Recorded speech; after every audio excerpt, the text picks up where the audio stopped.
Welcome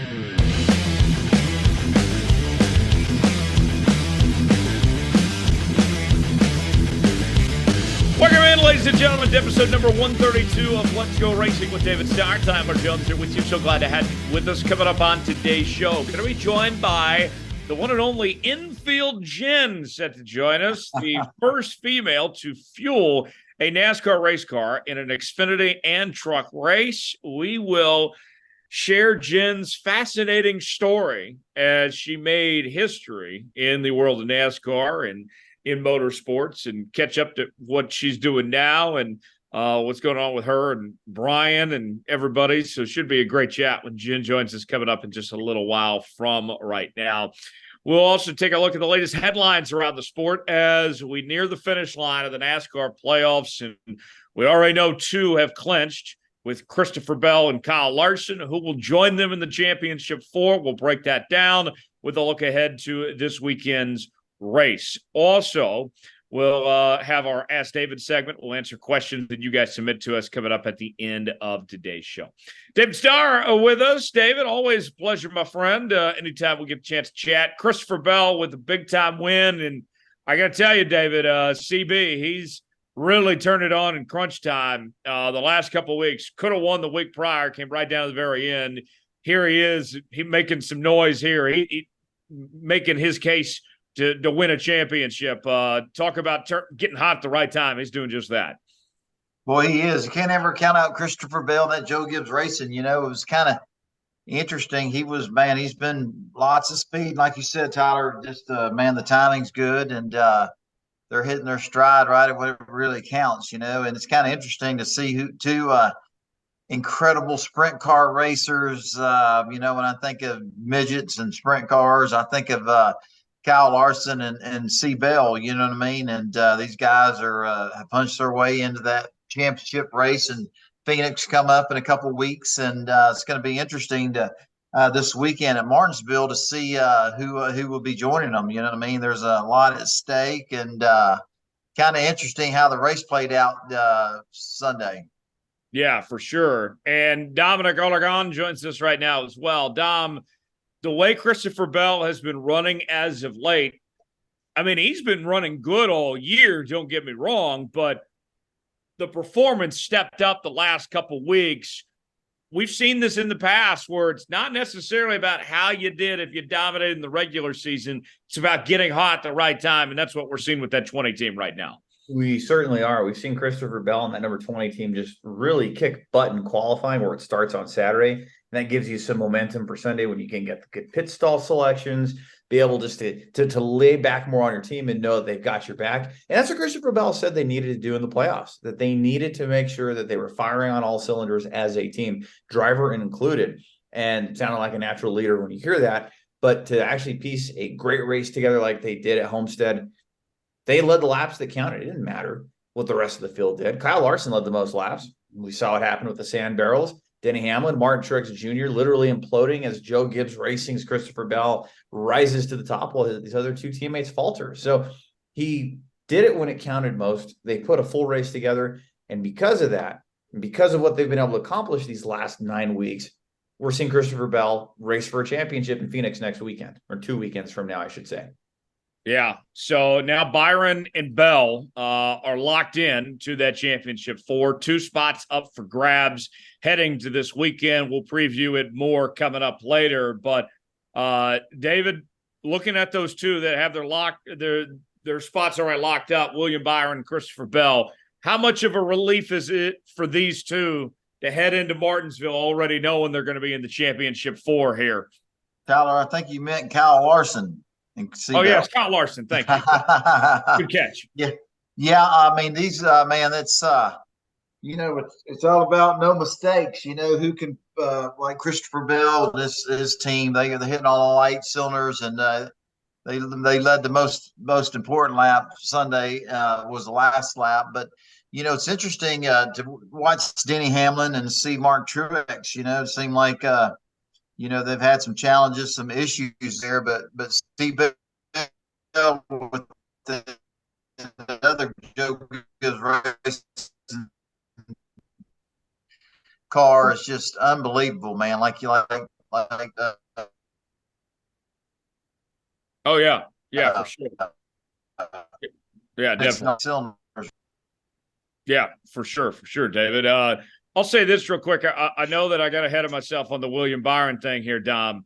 Um, William Byron, with the points that he's at, I mean, it would take a collapse on his part not to advance to the next round. With one race and two spots, William Byron's in a pretty interesting position where maybe, try just basically don't make mistakes, and he should be in good shape. You'd think so. And here's a past winner at Martinsville. Really, what you got to do, Tyler, if you're William Byron, play the stage points. Maybe flip the stages depending on how the strategy works out. And you go out there and you can earn 15, 16 stage points. That could really, really pay off well, because you never know what happens in that third stage. Like we saw with Denny Hamlin at the Roval, being able to pick up stage points, having his issue finishing last, but that didn't matter because he had enough points to advance.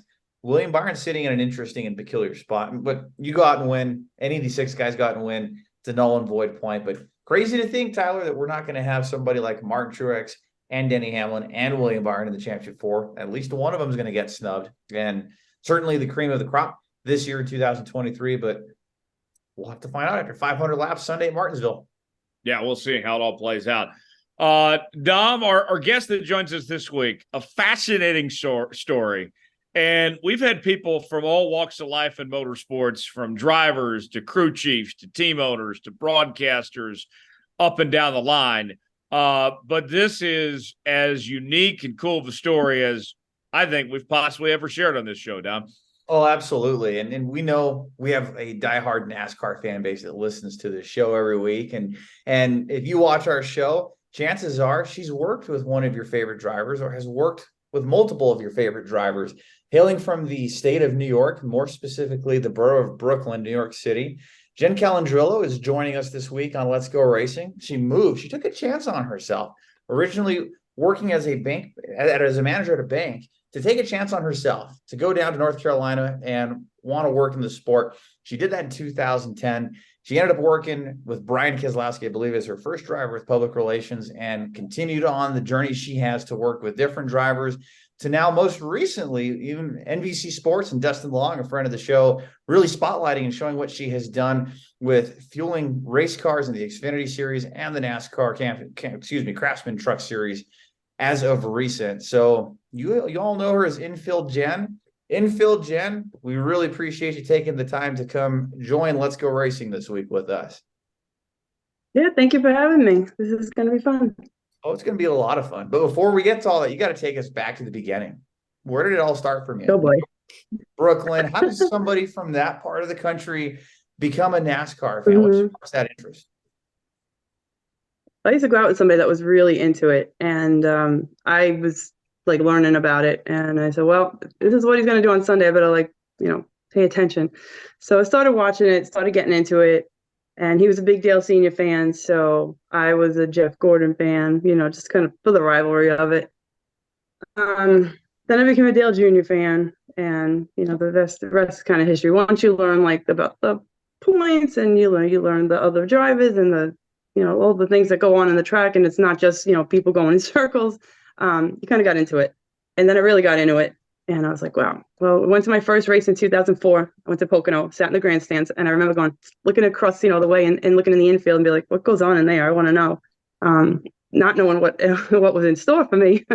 But I said, I would like to get a job doing something in there. So that kind of started it. Around the same time, NASCAR decided that they wanted to try to build a track in Staten Island. So I got on the committee called Cinch, which was the Staten Island NASCAR hopefuls, and we were hopeful to bring the track to the greatest city. I got involved with them, and we did benefits, and we had fundraisers and all kinds of things just to promote the benefits of having a track in the city. There was pretty big names that were involved with it. Donald Trump this was before the presidency and all that. He was a big silent partner in it. We had saw the blueprints on what the track would look like, what they were going to do to build up the transportation on the other side of the island and all that good stuff.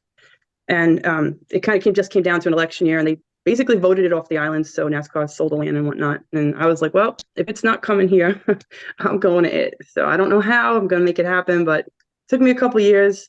But I saved up enough, and I packed up, and I moved to North Carolina in 2010, April 2nd, 2010. I moved down, and the search was on. So I really didn't know what I was going to do. But as it happened, I was told, going through when I was with Cinch and stuff, NASCAR would give us like passes to come to the race, usually at Pocono and Dover. So we'd go, and a lot of they started meeting people that worked in the sport. And they said, well, if you want to work in the sport, you got to move, you got to be in the area, and you got to be a familiar face. So I was like, how am I going to become a familiar face if I live in New York and everything's down there? So I started taking pictures with everybody that I met, drivers, all the bigwigs of Mike Helton, everybody. If they were there, I took a picture with them. And then when I met them again the second time, I had them sign the picture, but I also handed them a resume with a little picture on it, so they remember my face. I did that for about 4 years, and it finally started to pay off. Joe Nemechek was the first one to say, hey, aren't you the girl that gave me the picture with the resume? I was like, yes. I said, that was me. I said, are you hiring this week? He says, no. I said, but you remembered me. So I said, so this is working. And I just continued to do that until even after I moved down. So social media kind of wasn't what it was today. Dale Jr. had a social media called Infield Parking. You guys remember that? Yes, I remember that. Yeah, it was called Infield Parking, and you had like a profile on it, just kind of sort of like Facebook, but Facebook wasn't as popular really as it is now. Anyhow, it was just for racing.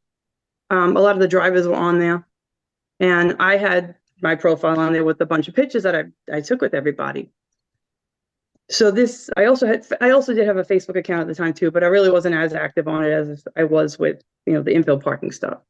So this guy that I knew that was in marketing, he said, hey, you're marketable. And I was like, hey, you're nuts. I was like, I've never done nothing like that.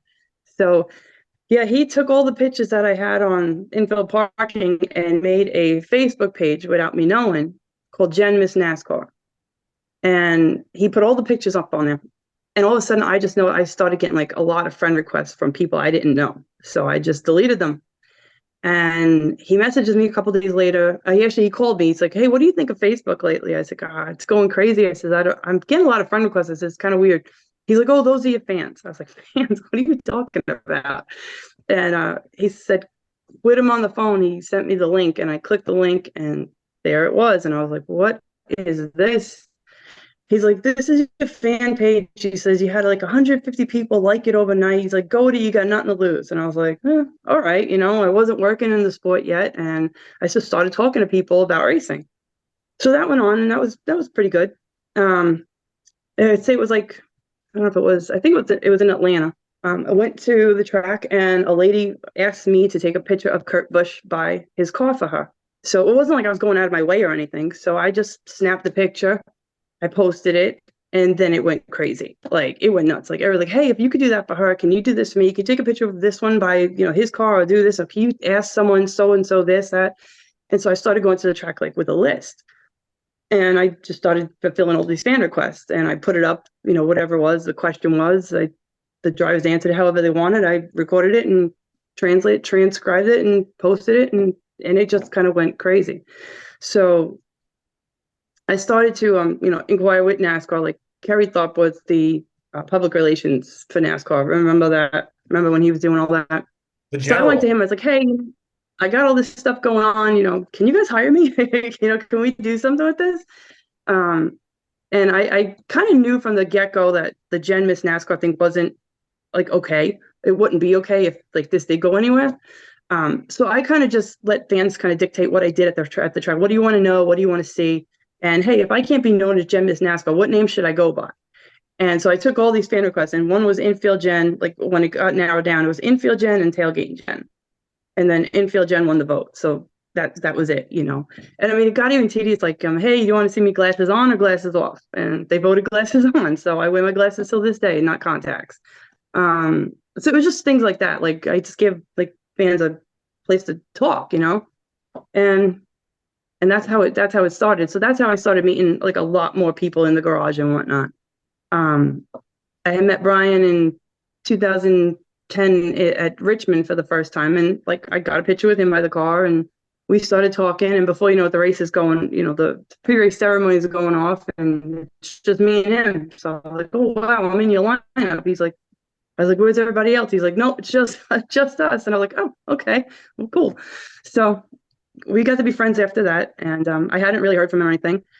So fast forward to 2011, 2 weeks before the 500, I literally called NASCAR and I said, hey, what do I got to do to be considered a citizen journalist? Because that was a new program that they had at the time.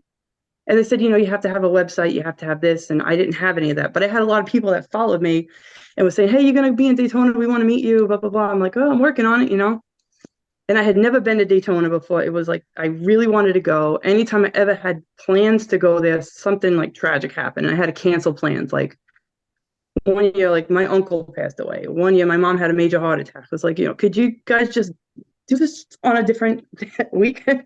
Like I just want to get to Daytona. But yeah, so that was pretty tough. But yeah, 2 weeks. So I that was a Friday that I called NASCAR, and they told me, I was like, man, how am I going to figure this out? So Sunday night, it was like 10:30 at night. I'm literally sitting in front of my computer going, how am I going to make this happen? And all of a sudden, like on cue, it was really weird because like stuff like that didn't happen to me. Brian pops up in a Facebook chat and he's like, hey, what's up? I'm like, oh, hey, how are you? And he's like, where are you at with everything? And I was like, what do you mean? He's like, well, I need a PR person. Everyone seems to know who you are. I think I need your help. I was like, what? I didn't think it was really him. Because you don't really get hired for a PR job on Facebook at 10:30 at night on a Sunday. It just doesn't happen, but it was. And he said, yeah, come to the shop on Tuesday and we'll talk. And I was like, all right. So like from Sunday to Tuesday, I was pacing back and forth. I was like, I'm going to go to this shop. I'm going to walk in. He's going to think I'm crazy because he probably doesn't even know I'm coming. And nope, sure enough, Tuesday rolled around. I walk in the shop and he's like, I poked my head and I was like, hey, you know I was coming here, right? And he's like, yeah. I was like, oh, this is real. Oh, crap. Okay. So we go in, we talk, and he's pretty laid back on everything. And he's like, okay, yeah, okay, you got it. It's like, yeah. I was like, oh. So I pinched him. I was like, you felt that? He's like, yeah. It's like, you don't know what I've been through to try to get to this point, And so I said, let me just make sure. I said, nothing, and I mean, nothing's going to prevent us from going, right? We're definitely going. And he's like, well, yeah. He goes, that's the car. And he pointed to the car and all that. That's the car we're taking. And this is what we're doing. And, we're going to try to make it. I was like, all right, I'm in. So I went home and called my mom, and at the time, and I said, listen, I don't care what happens. You don't call me until I get back. I said, don't call me at all. So they were like, okay. But yeah, we went down to Daytona. He made the Daytona 500. And I mean, it was like the best. That was really my first day on the job. And it was like the best day of my life. Like nothing's come close. I didn't even know how to get off the pit box. I was sitting up there with his dad, his uncle, and me. And I almost fell off the thing because we all exploded up there, and yeah, I didn't know how to get off the pit box, so that was fun. But yeah, it was a really, really good day, and something I'll never forget. And the rest is kind of history. I kind of just was able to show fans like what I did during the day on a team that was not a big team, and how many different hats we had to wear, and going through all that. That's kind of how it led me to start going over the wall. In 2012, Brian came up to me. We were doing some ARCA racing, and Brian's like, okay, he's like, I need you to go over the wall this week with the catch can. I'm like, yeah, right. That's like, what? And he's like, yeah. I said, like fire suit and everything. He's like, yeah. I said, well, I don't know what to do. He's like, oh, you just stand there with the catch can. You just, okay. So I didn't know I didn't really think he was serious until he told me to really go pick out a fire suit. So I did, and that weekend I went over the wall for the first time ever with the catch can, and in Mobile, Alabama. So that was wild. Yeah. So I kind of did that part-time from 2012 to 15. And I went over the wall at, Daytona and Talladega, and I mean, those are really cool tracks. Then I kind of stopped doing that. Yeah. I stopped going over the wall after Chicago. My catch can actually got stuck, and I didn't know that it could get stuck. Nobody bothered to ever tell me that. But thankfully, the my tire carrier, he heard me scream, and as the catch can passed him, he grabbed it and it came out. So he kind of like saved me there. So we didn't get a penalty or anything. We actually wound up winning the Super Speedway Championship by 5 points that year. The Super Speedway Championship with Matt Krajewski driving. It was a 54 ARCA car. So I'm pretty happy, excited about that. But yeah, that after I knew that could skip, like I told Brian, I was like, I don't want to be the cause of anyone, having a really bad day or anything. So I'm not going to do that no more. And I stopped. Well, I started working at Premium Motorsports in 2017, and we were at Bristol. It rained, so we had a race on Monday, and we had Richmond on Friday. So a lot of the guys went home because the Richmond car needed a lot of work. So I remember Scott Eggleston, he came to me, he's like, hey, I need you to, run fuel. He's like, you hung out with those Keselowski boys enough. He's like, you could do it. I was like, okay. Fire suit goes back on, and I start, running fuel and, catching cans as they came back over the wall, and then eventually handing them over the wall and starting to do all that. And it kind of led me, it's kind of like when I worked in 2019, I worked for Carl Long at MBM Motorsports. We had 4 Xfinity teams and 1 or 2 Cup teams pretty much every week.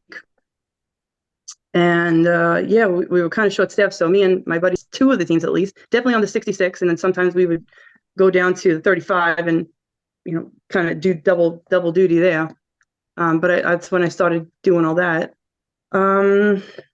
Started working at Starr Racing in 2020.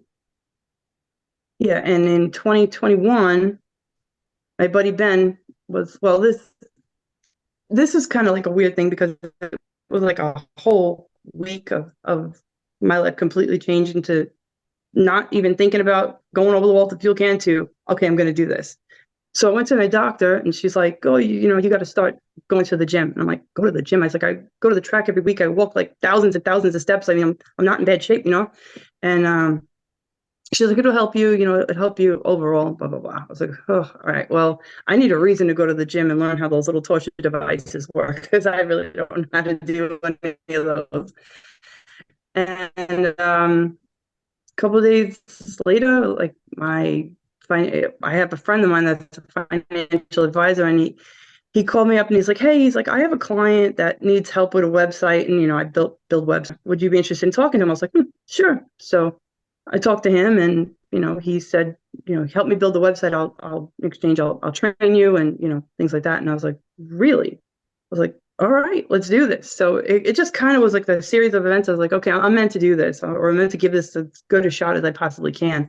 And so I started working out with them and training, and I got, wound up getting hooked on the gym, and I'm in the gym like 3-4 times a week, and going to pit practice since, and wrangle these big cans and do it. So I'm finally at that point now where I can do it. I mean, I still need to improve and want to improve on doing it and getting quicker at it, but I've done quite a few races now and pretty proud of myself. Yeah. That's awesome. There's a lot to unpack there. There's a couple things in particular I want to bring up, and Sure. I wonder if there's the David connection here. You mentioned going around meeting people and giving the picture. Was there ever a picture with David, and then the Absolutely. MBM connection? Were you and Yep. David around MBM at the same time too? What's some possible connections with you guys? So I actually met David for the first time. I think it was 2009, and I believe it was at Dover, and I took a picture with David. I do have that. You remember that, David? Yeah. Yeah. But Jen, I mean, somebody has a lot of passion for the sport, man. She gets, and I'm proud of her. And man, she's probably one of the hardest working females I. Well, thank you. I think we lost David. Go ahead, Dom. We might have lost David there, but yeah, and we were talking before we got here on the show. What's your favorite David story? Do you have any cool interactions with David, or any interesting stories that maybe some of our fans would find quite entertaining?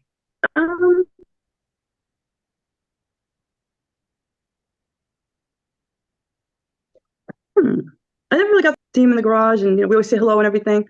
Um, when I worked at MBM, if he had, if he needed extra guests to come in, Carl would help him out as far as giving him some passes for that.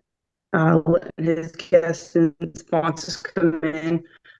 So I would set that up with him. So I would talk to him directly, about things like that. But no, I mean, like I said, I've never really got the chance to really work with David. But he's always been, like sunshine in the garage. So he's cool. I always enjoy seeing him. So let me ask you this, Jen. What are you up to nowadays? What's keeping you busy in NASCAR as of late? Right. So I have a full-time job. I work at SRI Performance. I sell the race car parts that, all the teams use all week long. I'm at the sales counter at SRI. It's in Mooresville. And after work, I'm either in the gym or at pit practice. And on the weekends, I've been going to the track and as of late, helping RSS Racing on the number 28 team. I've fueled a few races for them, and I've done some pit support for them as well, and some road crewing. I get one of the 28 car through tech and everything like that. So that's what I've been up to. Takes up all the time. Oh, it sure does. Sounds like a lot of people in the NASCAR industry here, Jen. What's a day off, right? What's time off? What's a vacation? I don't have one of those. I don't get those. But yeah, Sundays I'm usually home, or like I get home early Sunday morning, and it's try to sleep a little bit and do laundry and just get ready for the next week. Start over. Absolutely. Yeah. And oftentimes you hear too a lot of NASCAR team members and a lot of people who work on these teams week to week, travel the country, that even the off season is not necessarily some time off. So I'm imagining you're probably still be doing the stuff with SRI and probably still doing some training. Every minute's going to probably be accounted for over the off season. Yeah, basically what they call the off season, it's just off TV. Everybody's just getting everything ready for Daytona. You gotta, when the season starts, you gotta have your Daytona car done. What's the next one? Atlanta, right? We go Daytona, Atlanta, and then the West Coast. So you gotta have all those cars ready to go before the season starts. And then when the crew gets to the West Coast, that's when everybody's like working on the cars, ahead of time, for the races afterwards. So it really is just a cycle. We're just not on TV. We're just not traveling, but there's still a lot of work to be done. A lot of people get kind of mad and like upset that, for Thanksgiving and Christmas that they close for that week, because that's time that they could be working on the car and, and doing stuff just to try to make it better and get, be ahead of the game. Yeah. Absolutely. Those countdowns are so true. When they get to Homestead, and I guess now Phoenix at the end of the year, only 90 days till Daytona or 80 days till Daytona. It comes here pretty quick before you know it. Right. So, Yep. Let me ask you this, Jen. You mentioned about Brian and getting in the Daytona 500 and all that, but your relationship with Brian goes beyond there at Daytona. Tell us about you and Brian here. Yeah, so like I said, I started out working for him, and like the last thing I wanted was a boyfriend. I was single. I was good, and I kind of noticed that he liked me or whatever. But I was like, nope. I came down here to work. That's it. I'm sticking to my guns. But he's pretty persuasive. So he used to come out with us. Me and I used to work with another guy, Cesario, God rest his soul. We worked together. He was a gas man, and he worked with us down in Statesville. So we would always like wind up going out, this place, that place, every night of the week, someplace, to get dinner or something, and then listen to who's at usually it was at Duckworth's on Tuesday nights, and there was good gossips going on down there. So everybody was like talking about what happened at the track, and the week before and all that. So Brian coming out with us, and we went up, and kind of that was that. Never left. So it sounds so crazy, but we kind of been together ever since. So I didn't see that coming. So well, and you mentioned and you guys being together. How did he pop the question? I got to ask you. David's always got a funny story how he did it with Kim. How did Brian do it with you? So is this 2016? It was a Christmas night, and so we kind of talked about it, and I just didn't. So 2 weeks before Christmas, I said to him, I was like, "Hey, what do you want for Christmas?" He's like, "Oh, I want a PlayStation 3, 4, whatever one it was." He's on PlayStation 4, and I want this game and this. I was like, "What are you, 3?" And he's like, "No, it's a really cool thing." And him and Brad were playing football on it and all that. I really didn't want anything. I didn't really know. So I just was joking. It's like, "I got a ring." He's like, "Okay." I was like, "Yeah, right. Let's go to Best Buy right now." So we did. I went to Best Buy. I bought all the stuff. And I was like, "All right, 2 weeks. I get that ring." He's like, "Okay, yeah, no problem." I'm like, "Okay." Really never thinking it was coming. And sure enough, Christmas Day comes, and we went to Brad's house for dinner, and that was cool. So I'm like, all right, well, Brad's on the lake. I thought that'd be a nice place to ask, right? Nothing. I was like, okay. I waited all day, all night. So we go home, and I'm like, okay, I didn't say nothing. He's playing his game, and I'm like, okay. So I walked over and I was like, hey, by the way, thanks for the Christmas gift. And I kind of like biffed him off the top of the head. And I went, bathroom, changed my clothes and all that. So I come back out, and he's like leaning on my side of the bed. And I was like, wow, yeah. He makes fun of the way I talk because of my accent. So he pulls out this box, and I'm like, no way. That's not exactly what I said, but I was like, no. And he's like, he goes, here, you want this? And I'm like, that's not how you're going to do this. If you're going to do this, you're going to do it right. That's not how you're going to ask me. He's like, I'm not good at this mushy stuff. I was like, well, neither am I. I said, but you're going to do it right. So he's like, fine. So, yeah, he opened it up, and he asked me, like, will you marry me? I was like, holy crap. I was like, that's all I could say for the next half hour was like, holy crap. But he was really excited. He wanted to keep the box because when you open up the box lit up. That was kind of cool. So I was like, you can have the box.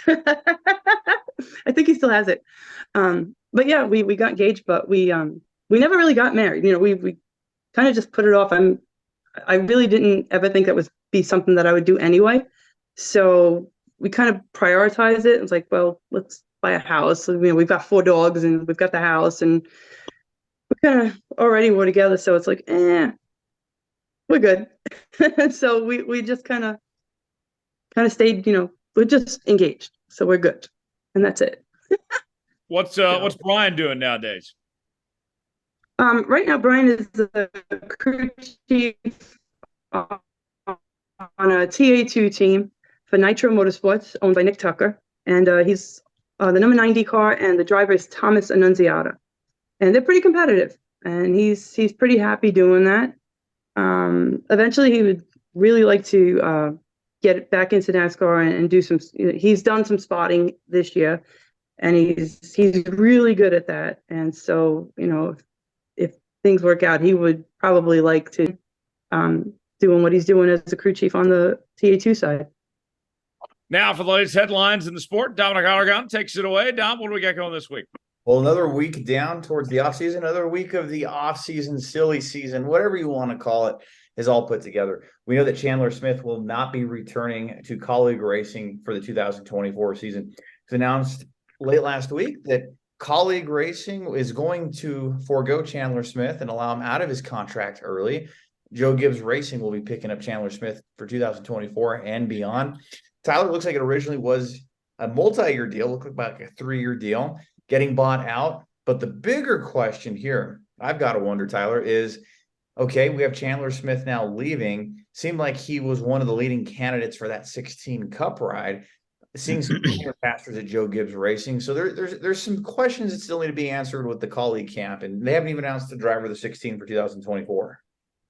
Yeah, that's an interesting situation. And with Chandler Smith, the grass isn't always greener. He goes back to Toyota, where he was familiar with, where he started. I think that he wanted to return back to what he knew and where he had success early in his career. So all in all, I'm not terribly surprised that Chandler Smith made this move. David, Chandler Smith, very talented race car driver. Didn't necessarily work out at Kaulig, but I would expect him to go to Gibbs and do a good job in their Xfinity car next year. Yeah, no doubt about it. Have the opportunity to go to join Joe Gibbs Racing on the Xfinity side. Chandler Smith, I think he's going to have a great year next year, and being back with Toyota, the manufacturer that he had a lot of success with prior to going to colleagues, I just look for good things for him next year, and it don't get much better than that, So good luck to him, and hopefully we'll see him in victory lane next year. Jen, let's get your thoughts. What's kind of your reaction to the Chandler Smith news here? I mean, it's good for him. That's great. Anytime you get a chance to move up, take it. But I think he'll do really well. Yeah. And in the case, Dom, of Kaulig Racing, of trying to figure out their situation, AJ Allmendinger wants to stay in the Cup Series. He got the win at the Roval a couple weeks ago. Top 5 this week at Homestead. He's making a strong case to keep that ride if they'll let him. If they'll let him, I think he's in the back of their conference room saying, "Hey, remember me? I'm the guy that won all your Xfinity races and your 2 Cup wins. I'm still here. I still want to run that 16 car." He is making a very strong case, and we know momentum is really a factor in this sport. It's very real, and if you can knock off good finishes like this, that's only going to pump up the driver and the team as they prep their cars going into 2024. You got to imagine, Tyler, he's making a great case to stay in that car. Yeah, they didn't make the playoffs, but you can still have momentum going into 2020. David, AJ, he says he wants to stay in Cup. He's won this year. He ran well this past week. If he gets another shot, I don't think Kaulig would regret it. I think that he could get that car in the playoffs. Yeah, no doubt about it. AJ's done a tremendous job. Great race car driver. Kind of interesting that they're even taking him out of the Cup car. Obviously we did not hear who was replacing him, but AJ's so talented, and like you said, he's won already at the Roval, and then to back it up with a 5th place finish here this past weekend at Miami Homestead. Very capable. I don't really understand. It might be just it might be a sponsor. There might have been a driver that was bringing a lot of funding with him, sponsor-wise, maybe family money. But to me, it only makes sense to keep AJ Allmendinger in that 16 car. They have a lot of momentum, and they could definitely build on it for next year. And if they did do that, I'd be surprised if he didn't make the playoffs, because he's been strong this year. Yeah, definitely so. Dominic, what else going on? Before we move on to everyone's favorite segment, Ask David, of course, we got to preview Martinsville and take a little bit of a deeper dive. And your opening race odds for the 2023 Xfinity 500, your cutoff race for the round of 8 before we get to the round of 4. We're going to go through your 8 playoff guys, and we'll take a look at some select drivers as well. But opening odds for the Xfinity 500, of all the drivers who are still eligible to make the championship 4, Chris Buescher opening odds at 22-1. Christopher Bell, who's already locked into the championship, at 20-1, who has won at Martinsville in the past, I might add, too. Last year's winner of this race. Tyler Reddick at 15-1. Ryan Blaney, 12-1. Martin Truex Jr. on the outside looking in, a former winner at Martinsville, sitting at 9-1. William Byron above the cut line at 15-2, so about 7.5-1. Kyle Larson, who's locked into the championship 4, at 7-1. And a multi-winner, your odds-on favorite, opening odds at 11-4, so about 3.75-1, Denny Hamlin. Now, I got to add 2, Tyler. Ross Chastain is at 40-1, but the odds of seeing a Hail Melon type pass, virtually nothing. Yeah, wouldn't be legal if that happens again. Jen, what's your thoughts on Martinsville this weekend? Who's the name you're keeping eyes on potentially get a win here? I mean, I would like to see Ross win because I used to work with him, so I know him pretty well, and he deserves it. He's went through a lot to get to where he's at. He's driven for teams that weren't top teams, so he's worked his way up there. So yeah, I definitely like to see his success. But Denny Hamlin's got a great shot. He's very good at Martinsville, so you can never count him out there. Well, and David, that leads me to my next point here. Denny with his back against the wall pretty much needs a win to secure a spot this next round. We've seen him have clutch moments all season long, racing with nothing to lose here. He's won a lot at Martinsville over the years. I'm watching for that 11 car. Denny Hamlin is going to go all out here. And last year, thought he was going to advance, and then Hal Mellon had something to say about that. Yeah, no doubt about it. And you look for Denny Hamlin to have a great run. Obviously his back's up against the wall, so he needs to try to get a victory if he can. I don't know what mathematically if he doesn't win, if he can make it in. I don't know. I don't have the points right here in front of me, but definitely you can't count Denny Hamlin out. Y'all know that he's so strong there over the years. I think he has 3 or 4 victories already. And we wouldn't be surprised to see Denny Hamlin as Joe Gibbs Racing Team back in victory lane and put him in the championship run there at Phoenix. Yeah. Dominic, let's start with you. Who wins on Sunday? I would be crazy to not pick the following driver, who I have been high on all throughout 2023 on winning the championship, to winning various races, and he's come through time and time again. There's something different. And even with his back against the wall and even being the odds-on favorite, there's just something about Denny Hamlin and Bobby Allison and all the comparisons to winning a title late in his career. Denny Hamlin's going to get it done in the Xfinity 500 in advance to Phoenix this weekend, Tyler. I like Denny as well. I like Byron to advance, and that'd be your championship 4 when it's all said and done. You think Byron advances, right? Absolutely. I'm not going to be 4 for 4. Christopher Bell kind of ruined that, but I'll be 3 for 4 if those two make it from our pre-playoff picks. Jen, who wins this weekend? Does your guy Ross get the win here?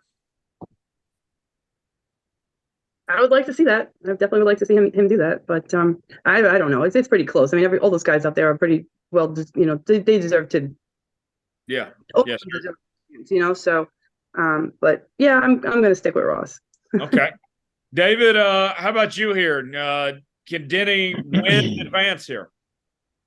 Well, I would like to see. I think Denny's back's up against the wall. He has nothing to lose. He's going to go for it. I think we'll see Denny Hamlin in victory lane there in Martinsville. One more thing in the news and notes side I want to bring up here real quick, in particular for David's attention. News coming out on Monday this week that Tony Stewart's All-Star Circuit of Champions was acquired by High Limit Sprint Car Series, which is owned by Brad Sweet and Kyle Larson. David, I know you love dirt track racing, love getting out anytime you can. Tony Stewart did a great job with that All-Star Series, and we've seen Kyle Larson and Brad Sweet do a really good job with the High Limit circuit here. The All-Star Series in good hands, and with Kyle Larson Company taking over, I'm very excited about this because what we've seen in dirt racing with Larson and Tony Stewart and others involved here has really done a good job of promoting dirt racing as a whole, and that only should continue with Kyle Larson taking over for Tony here. Yeah, no doubt about it. I took my boys Saturday night. We went to Devil's Bowl Speedway, a half-mile dirt track here in Mesquite, Texas, the home where the World of Outlaws started in 1978, I believe. And it's rumored that Devil's Bowl had announced that this would be their last night of racing. The property was sold, and the World of Outlaws were there. So we went out, and I got to visit with Brad Sweet and Casey Kane separately for about 30 minutes each. And it was interesting, I hadn't seen them in a while. And it was just kind of cool to sit down and talk to them. And man, we had a lot of conversations about what you're talking about, Tyler, and about Tony Stewart and the All-Star Series. And then what Kyle Larson and Brad were doing in the future, So it's a lot of excitement there. I think the World of Outlaws will have a great competitor. And I think sprint car racing in the future is going to be big. It was a sold out crowd, a hell of a race, and I'm excited about what Kyle Larson and Brad Sweet are going to be doing. I think it's going to be great for the sport. Yeah, certainly so. Before we wrap up our Ask David segment, where we ask you guys to submit questions to us on Facebook and Twitter at Starr Podcast, also by email, davidstarpodcast@gmail.com. And we answer your questions for both David and Jen that you guys have submitted this week. And we'll begin with our first question. This one in the inbox from Tito. And Tito writes in, Jen, what is the best part about working on pit road? Just everybody that I work with, and like all my friends, I kind of consider all the guys on pit road my family. I just love being there, and I love being able to do what I do. That's the best part of it, being able to do it. David, the camaraderie, the team aspect of the sport is so much fun. I mean, when you're getting to work with people like Jen and others here, I mean, I don't know how much people realize here that how much of a team you guys are as a whole, and really just enjoying the weekend together, right?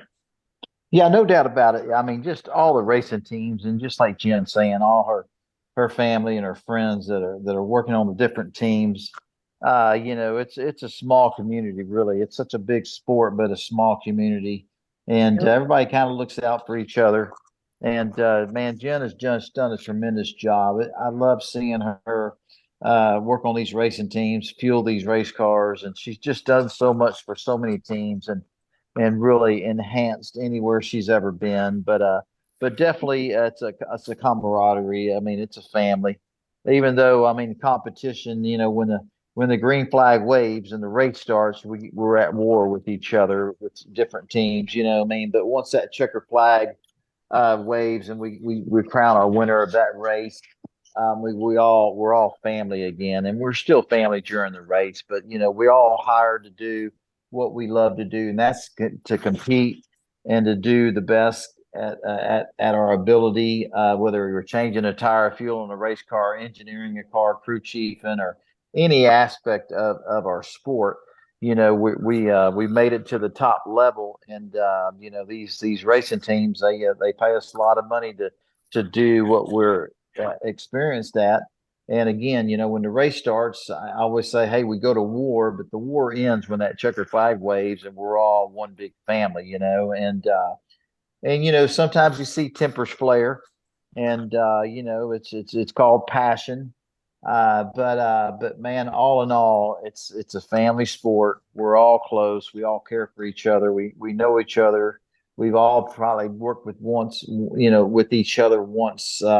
We I don't know. It's just a tight knit community, and it definitely does feel like family. I mean, it's cool that it works that way. Definitely. Dominic, from the experience you guys, you and I have had at the racetrack, and that family aspect, friend of the show, Maggie Fix, who's probably listening right now. Hey, Maggie.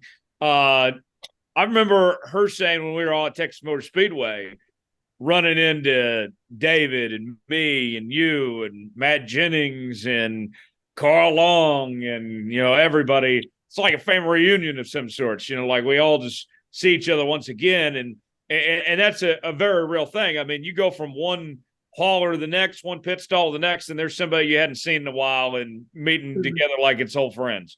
Oh, absolutely. It doesn't matter what race I go to or what part of the country. You walk pit road pre-race, you're going to run into somebody, hey, how's the kids? Or, hey, I haven't seen you in a while. What are you up to? Just that genuineness and getting to see people you haven't seen in a long time. That's the cool part about going to the racetrack. You're going to run into people that you frequently see, people you haven't seen in a while, people you didn't even know were going to be going to the racetrack.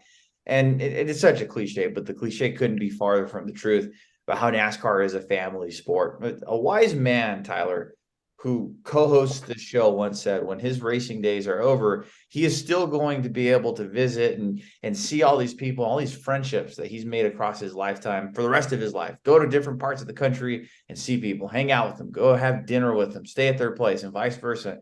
This sport really does build a lot of lifelong friendships and relationships. And it's really cool to see that play out. I've met a lot of people with this sport, including all three of you.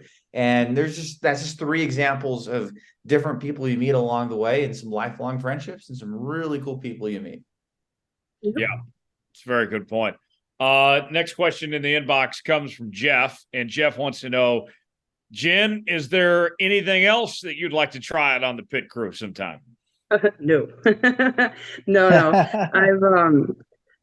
Brian did a late model race it was back in 15, and I was the jack woman, and that was a one and done kind of thing. But I'll never forget it. I got the car up on the right side just fine, and then come around to the left side with him in it, and I literally was like all four off the ground just trying to get that jack to go down, and I couldn't get it to go down to save my life. And then Brian's dad comes up behind me and he puts his hand on my back and shoves me to the ground, and I cut all my fingers and everything. It was it was like, now I'm not doing that no more. But we got the car up, but it was a two-person effort right there. So I was like, yeah, no, I'm going to stick with the fuel stuff. Yeah.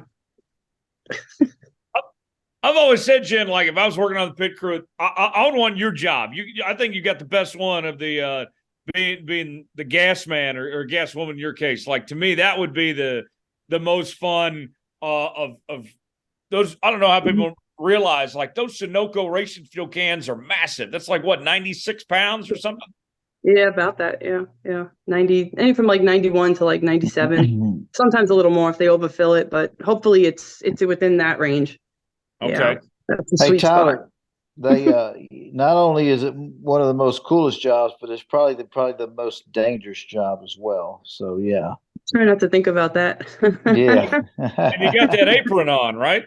Yeah, I have a lot of stuff on. Yeah, Yeah. and a helmet and everything else. Helmet. Yeah, you can't see. You can hardly see me at all. Completely covered up. David, I know your dad was a crew chief. Have you worked all the roles on a pit crew? Man, I have over the years, I'm not a crew chief, but I have been part of the pit crews my early years, and one of the things I want to say, just whether you're a gas woman like Jen is, or you're a jackman or a tire carrier or a tire changer or a mechanic on the racing team or the engineer or the crew chief or the person that runs and gets the fuel, no matter what position that you have currently or have had, the most common thing that I love about everybody's role, everybody takes pride and they're proud of what they're doing, and they do it at the best of their ability, and it's just really cool. And really in our sport of NASCAR racing, there's no I in team. Everybody's got to do their job. Every job is important.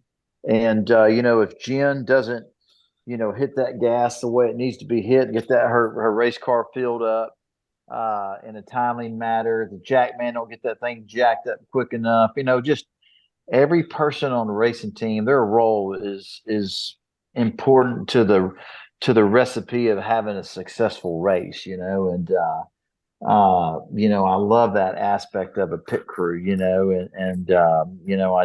love the passion that everybody has, a lot of times the crew chiefs, engineers, and the drivers, maybe team owners get a lot of the notoriety, but man, you cannot have a successful organization, a successful racing team, and successful races without the team aspect of everybody doing what they're hired to do. And it's what makes it, a race, makes it a successful race. If you're messing with those key ingredients of somebody that's on a pit crew, no matter what that role is, I mean, it could, if they're not doing their job at the highest level, then, the racing team could suffer, So one of the things I love about our sport is the passion that every pit crew member, pit crew woman, everybody has. It's pretty cool to see and be involved with. Yeah, certainly. Jen, if you were to put Dominic on a pit crew, what would his assigned task or role be?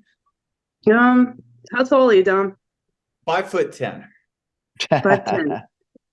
You'd probably make a good jack man. All right. Or a carrier. So, Or okay, carrier. cool. All right. Well, what do I need to start training then for those specific spots? What's the first thing I need to do tomorrow morning when I hit the gym? Oh, total body workout every day. You need every muscle in your body to to perform. It's not easy. It's really not, you know. No. There's no real easy job on any part of the pit crew. It's all pretty difficult, you know. Tire changes got to be able to like bend those knees really good and jump on them. Like if I would probably do that, I'd probably break my knee. I'm not built for tire changing, you know. But yeah, so if you're shorter, maybe a little stockier, you'd be a great tire changer. But taller people usually gas people or jack man. Okay. Yeah. All Mhm. right, Dominic, get ready. Your time's coming. My whole training on this podcast has come down to this, guys. I'm ready. Yeah. All right. David, of the people you've worked with on the pit crew over the years and everything, I mean, everybody's got a fascinating story. I mean, you got a lot of former athletes, a lot of former football players. I mean, that, you know, they're the most athletic people around. Like they're, you know, they come from all walks of life and are working hard all throughout the week to do their job come Saturday or Sunday. No doubt about it, man. The athleticism of every pit crew member, and like you said, Tyler, you know, you will see a ton of former college football greats, former NFL players that played for the Miami Dolphins or the Kansas City Chiefs or the Dallas Cowboys. I'm always amazed if you have a little bit of time just to visit with the different pit crew members and just kind of ask them where they're from, you know, how they got involved in the sport, where they went to college at, you know, and if you ever have free time to talk to some of these men and women that crew these race cars, they're fascinating stories, you know, and man, you look at them and talk to them, you're like, man, these are very strong, athletic men and women that can get the job done, you know, and again, like you were saying, lots of them. And Jen, I don't know what the percentage is, but I'd have to say it's more than 50% of the men and women that are changing tires or jacking these cars. Maybe more men than what I'm talking about here, Right. that are played on NFL teams. It's amazing how Oh, many yeah. NFL football players are now working on these racing teams. It's unbelievable. Mhm. Yeah, I got the chance to work with Marshall McFadden when I was at Starcom Racing, and in 2020 he was the gas man, and in 2021 he was the jack man. But for that whole year in 2020, he was throwing fuel cans at me, and I caught him. But yeah, he was on the Raiders, the Rams, I believe. Yeah, he was, and it's easy to spot the football guys because they're huge. I mean, they are just Yes. tremendous human beings. It's like amazing. But yeah, they're really, really good at what they do. Yeah. And just because their football career comes to an end because of lots of injuries, they had an injury this, injury that. But man, that competition, that still competing and NASCAR, it's just, man, it's a great fit and they love it. That energy and that atmosphere of performing under pressure and getting something done right. These guys, they eat it up. Yeah, absolutely. Yeah, That's great stuff. Before we go, Jen, appreciate the time. Where can people find you and catch up with all you're doing? Sure. So you can visit my website. It's infieldjen.com. I turn fans into sponsors. I have these awesome fan sponsorship packages for Xfinity and the Truck Series right now. Sign up and you get to come to a race of your choice. You get to be on pit road for the pre-race ceremony, all that fun stuff, meet the drivers, and have an absolutely fantastic weekend. So yeah, I do all that, and then you can find me on social media. Just Google Infield Jen, everything pops up, and it's really easy to find and really accessible. That's awesome. Awesome. Love it. That's great to see. Jen, what's going on with you over the next couple days? Are you making your way to Martinsville? Yep. I'll be with the 28 team road crew with them on Friday, and I'm not sure if I'm going over the wall with them or if I'm just handing cans over the wall, but whatever it is, I'll be there, and I might possibly go with them to Phoenix. I'll find that out next week. Awesome. That's Yeah. great. Yeah. Mark, what's going on with you? Yeah, I'll be staying home this weekend before we get ready to go to the NASCAR Championship weekend in Phoenix in a couple of weeks. That's going to be a lot of fun, but I'll help our team cover remotely. We're going to have 2 photographers on the ground in Martinsville with our Erica Messer and Kyle Stevens, always solid work. They help us get our work done, while Jonathan Field, friend of the show, Joseph Igo, and myself will cover remotely. So we'll have all hands on deck in Martinsville and out of there. Very cool. David, what's your weekend look like, man? Man, I'm excited to watch all the NASCAR racing for Martinsville, Virginia, getting ready for we got about 3 races. We got 3 events next week at the Texas Motor Speedway. And then hopefully I'll be headed to Phoenix to race in the Xfinity race. So hopefully that all works out. Oh, cool. I love it. Definitely looking forward to that. I'll be enjoying a nice weekend here in Dallas.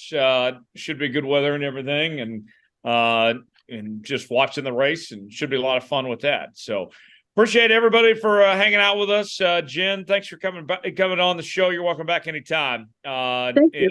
And looking forward to talking to you down the line.